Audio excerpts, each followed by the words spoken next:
ओम नमः शिवाय। हर हर महादेव। देवियों और सज्जनों, आज की इस अद्भुत कथा में आपका स्वागत है। यह कथा है भगवान शिव के महिमा की, उस भोलेनाथ के कृपा के जो एक लोटा जल से भी प्रसन्न हो जाते हैं। सोमवार का व्रत भगवान शिव को समर्पित माना गया है। जो भी व्यक्ति सच्चे मन से इस व्रत को करता है, उसके जीवन की सभी बाधाएं दूर होती हैं। आज मैं आपको वह पवित्र कथा सुना रही हूँ जो सदियों से श्रद्धालुओं के जीवन में चमत्कार लाती आई है। यह कथा है सिर्फ कहानी नहीं, आस्था, विश्वास और जीवन को बदल देने वाली सीख है। देवताओं के आकाश मार्ग में प्रकाशित करते हुए शिव जी की जटाओं से दिव्य प्रकाश फैल रहा था। माता पार्वती उनके बगल में खड़ी थी और मंद मुस्कान के साथ भक्तों की भक्ति को निहार रही थी।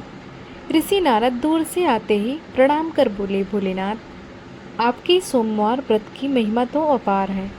शिव जी ने मुस्कुराते हुए कहा, नारद, यह व्रत कलयुग के लिए अमृत समान है।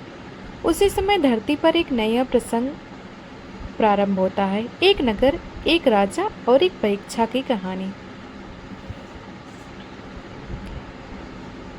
प्राचीन काल में चित्रांग नामक नगरी थी जो सुख, शांति और संपन्नता से भरी थी। वहाँ के राजा सुबाहु न्यायप्रिय और धर्मपरायण थे, लेकिन राजा के एक ही दुख था, उनका पुत्र आर्यमित्र अत्यंत क्रोधी और अभिमानी था। वही आर्यमित्र इस कहानी का मुख्य पात्र है। राजमहल में हर कोई उससे डरता था। वह धन और बल के घमंड में किसी से मीठा व्यवहार नहीं करता था। एक दिन ऋषि वैशंपायन नगर में आए। उन्होंने राजा से कहा, महाराज, आपका पुत्र तेजस्वी है, परंतु उसका मन अशांत है। उसके अशांति का कारण उसका घमंड और पूर्व जन्म के कर्म है। उसे सोमवार व्रत करने का आदेश दें। राजा ने विनम्रता से पूछा, गुरुदेव, क्या यह व्रत उसके जीवन को बदल देगा? ऋषि बोले, अवश्य। शिव भक्ति से असंभव भी संभव हो जाता है। राजा ने उसी क्षण राजकुमार को बुलवाया, परंतु आर्यमित्र को व्रत का विचार बिल्कुल पसंद नहीं आया। उसने कहा, मैं राजकुमार हूँ, मुझे व्रत उपवास की क्या आवश्यकता? ऋषि वैशंपायन शांत होकर बोले, हे बालक, घमंड तुम्हें विनाश की ओर ले जाएगा। व्रत केवल पेट का नहीं, मन का संयम है। इन शब्दों ने आर्यमित्र को विचलित कर दिया। पहली बार किसी ने उनके चरित्र पर इतनी गंभीर बात कही थी। रात भर वह सो नहीं सका। उसने सोचा, क्या मैं सचमुच इतना अभिमानी हूँ? उसके मन में एक नई जिज्ञासा जागी।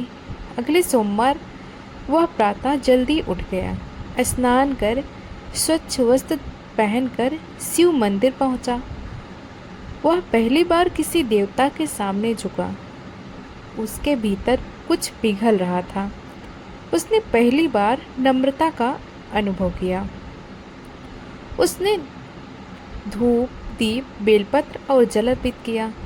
आर्यमित्र के मन में शांति उतरने लगी। शिवलिंग से टपकता जल उसे जीवन का संदेश दे रहा था। अहंकार त्यागो, संयम अपनाओ। व्रत का पहला सोमवार बेहद सुखद अनुभव बन गया। वह मंदिर से लौटते समय सबको प्रणाम करता गया। लोग आश्चर्य में पड़ गए, क्या यह वही क्रोधी राजकुमार है? परंतु परिवर्तन अभी पूरा नहीं था, परीक्षा अभी बाकी थी।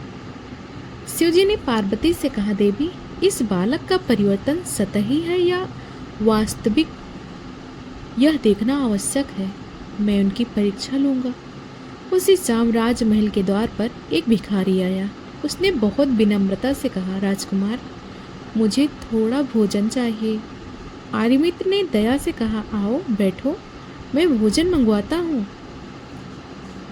तभी अचानक भंडार गृह से सूचना आई कि भोजन समाप्त हो गया है। राजकुमार ने स्वयं अपना भोजन भिखारी को दे दिया। भिखारी संतुष्ट होकर चला गया। लेकिन वह कोई साधारण व्यक्ति नहीं था, वह स्वयं महादेव थे। शिव जी मुस्कुराए, अब यह मार्ग पर है। दूसरा सोमवार आया। अगले सोमवार एक सन्यासी राजमहल में आया। उसने आर्यमित्र से कहा, मुझे रहने के लिए स्थान चाहिए। राजकुमार ने उसे अतिथि कक्ष दिया। रात को उस सन्यासी ने राजकुमार से पूछा, क्या तुम सच्चे मन से सोमवार व्रत कर रहे हो? क्या तुम दूसरों के कष्ट को अपना मान सकते हो? आर्यमित्र बोला, मैं प्रयास कर रहा हूँ। सन्यासी ने कहा, तो मेरी गाय बीमार है, उसे बचा दो। राजकुमार चकित हुआ, मैं क्या कर सकता हूँ? सन्यासी बोला, व्यक्ति अपने मन की शक्ति से असंभव भी कर सकता है। राजकुमार ने पूरी रात घायल गाय की सेवा की। प्रातः गाय स्वस्थ होकर खड़ी हो गई। सन्यासी अचानक गायब हो गया। हवा में मधुर स्वर गूंजा, आर्यमित्र, तुम्हारा संयम तुम्हें महान बनाएगा। तीसरे सोमवार सुबह आर्यमित्र शिवालय पहुंचा। वहां अचानक एक बलिष्ठ सैनिक घायल अवस्था में गिरा। वह बोला, राजकुमार, मुझे बचा लो। आर्यमित्र ने तत्काल वैद्य बुलवाया। वैद्य ने कहा, इसका बचना कठिन है।